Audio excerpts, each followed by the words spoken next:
Hello guys, it's your boy Supreme Uchiha the God, and today I want to talk about comic books, the pitfalls of comic books. Now, comic books are spectacular, or at least they used to be more spectacular than they currently are in a lot of ways. And I'm not one of those people that like to be like, oh, back then it was so much better, like some of the Sam Raimi Spider-Man fanboys that refuse to believe that Into the Spider-Verse can be just as good, if not better, despite it being different, or that Homecoming and Far From Home are technically more accurate portrayals of Peter Parker, depending on which version of the comic book Spider-Man you grew up with or you prefer.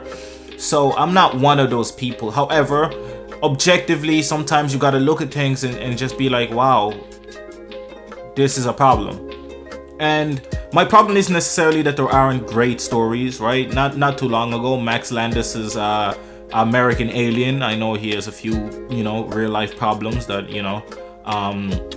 but outside of those, he does create. I mean, when it comes to Superman, at least he created a brilliant piece of work. There are other stuff like Batgirl. Batgirl's first run, I think from 2016 or something like that, and it was like, I think the first 2 years of that was absolutely phenomenal.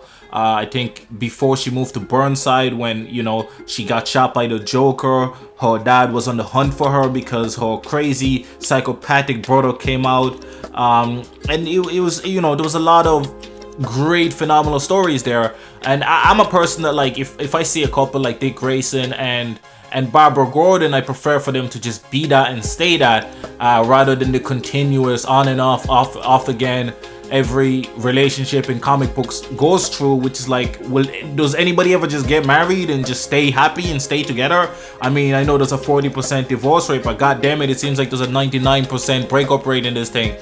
So, however, I was really happy for her and her amputee boyfriend and what was happening with that story.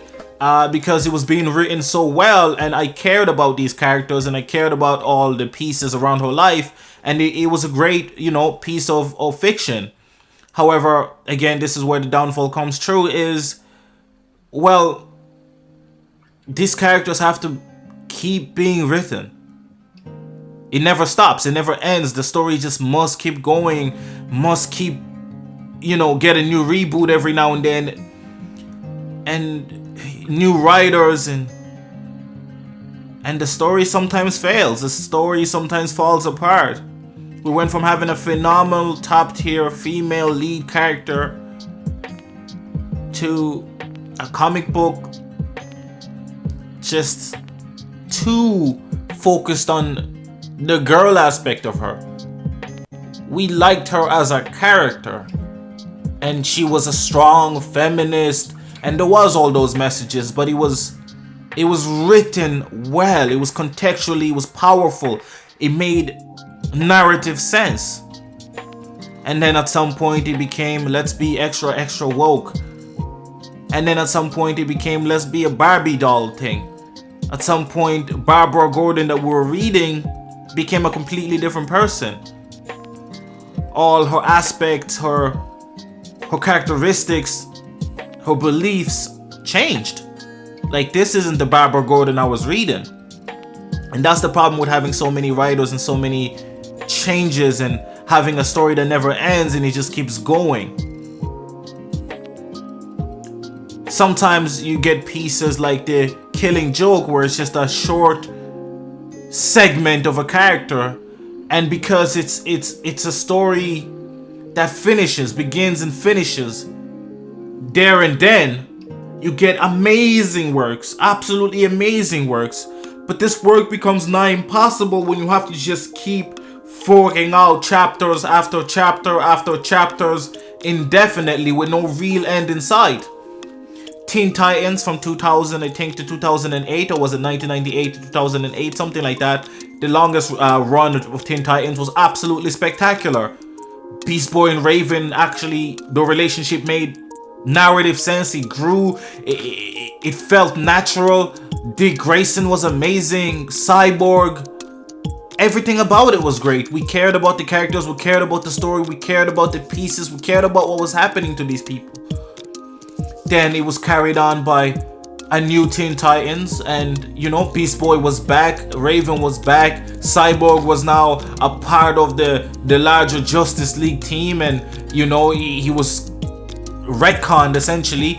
And then we had Tim Drake taking charge, and he was still really good at first, but unfortunately, again, because chapters must keep being churned out and stories can never have an end in sight, it eventually fell apart and it became weak. And then we had Titans, which tried to retcon everything that we just read, everything that we loved for the past 20 years yet again. And that's one of the things and the few times that I felt like I wish the story just ended here. I wish the story just ended 10 years ago, because we can say, damn it, this Teen Titans was amazing. But because the story must keep going, we never get that. We never get the satisfaction of a conclusion. There's always going to be another version. There's always going to be a continuation. There's always going to be something else. And I think that takes away so much. I think it's one of the reasons why comic book sales have flopped. A lot of people think it's because it's gone digital and all of that stuff, but webtoons are digital. But they work because we know they will come to an end. We know there will be a conclusion. With comic books, there just isn't. These characters are too large, too big, too loved. And because of that, the story stagnates, and it's rare to get a story we haven't already read, that we haven't already seen a better version of. I hope that one day comic books can be remodeled and fixed. I remember, because I've been talking a lot about DC, I remember Young Avengers. That was probably my favorite comic book at the time, as well as The Runaways, before Alex Wilder, died.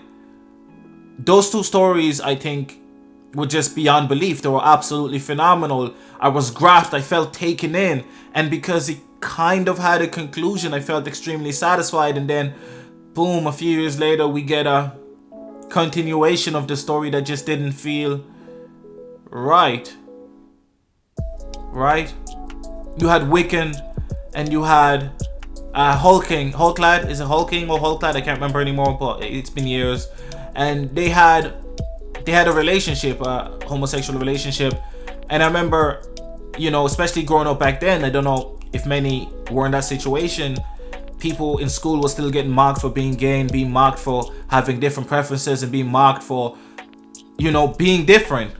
And I remember how brilliantly they did it. They did the story, and it made me think. I was like, damn, these guys are people too. Why do they get so much hatred and so much negative attention? And the way the story portrayed it was so refreshing, so breathtaking. It wasn't so shoved into your face where it's like, okay, I support y'all, but god damn it, it's like, it's not a romance comic, right? At the end of the day, it's beyond that. So can you give us more than that? And he did that, and it lived up to every expectation I had, and then some. But the new version just became this parody of itself. These characters became parodies of themselves, and it lost its fizzle, its pizzazz, its energy. And it's frustrating as a fan, as somebody that excited for a new thing, a new piece of something they love, and then they read it and they're disappointed, like, damn it, this just wasn't good. It just wasn't good enough. Who is this girl, and why is she being shoved into the story with no real backstory, with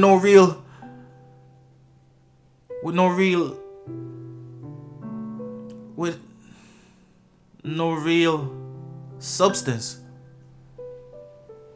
Since Miles Morales, everybody wanted a Miles Morales. Everybody wanted a black version, or gay version, or Hispanic version, or Muslim version of a character. But these things tend to only work once. I don't understand why not just make brand new characters. If you make new characters, these problems don't occur. At least not in the same way. And maybe that's the problem. Maybe the problem is that we just don't get enough new characters. And every character is essentially just a remake, a rebrand, like, we're sick of it. And I love comic books. I still try to read comic books. I recently read Teen Titans Beast Boy, and I was so disappointed. I tried my best to like it. Beast Boy is one of my favorite comic book characters of all time. I really tried, and I couldn't. It just wasn't that good. It was so focused on trying to capture our generation that he forgot to give us a story that can capture us. A narrative that can capture us. I didn't care for any of his friends. I didn't care too much about what was happening at all. It was like, oh well, here we go again, pampering to the new generation. And I'm one of the new generation, so well, I don't know if I am considered that anymore, but I'm not that far off, okay? So that's really kind of, I think, the downfall of comics. We still get wonderful stories, don't get it twisted. We still get amazing pieces here and there, but I feel like every writer should only have one arc to tell, maybe. Or if they tell great arcs, then keep them for that. Michael Bendis, you know, he's phenomenal when it comes to creating young characters for the most part, but sometimes when he's to do adulting, he's just not amazing at it, right? So we know that. Why give him anything beyond that? Currently he's working at DC, and some of the stuff he's doing is it's good enough, but some of it is just not great. He brought us Miles Morales, so I'm forever grateful, but at the end of the day, Spider-Verse did a better job than him. And that's the thing about it. It's kind of a shame. But the only way comic books can be saved is by ending them. By ending the stories of the characters we love. It's been your boy Supreme Shade of God. Leave a comment, like, subscribe, all of that jazz. Let me know what you think. I'm out. I got friends now. You ain't know, but I got friends now. I'm balling now.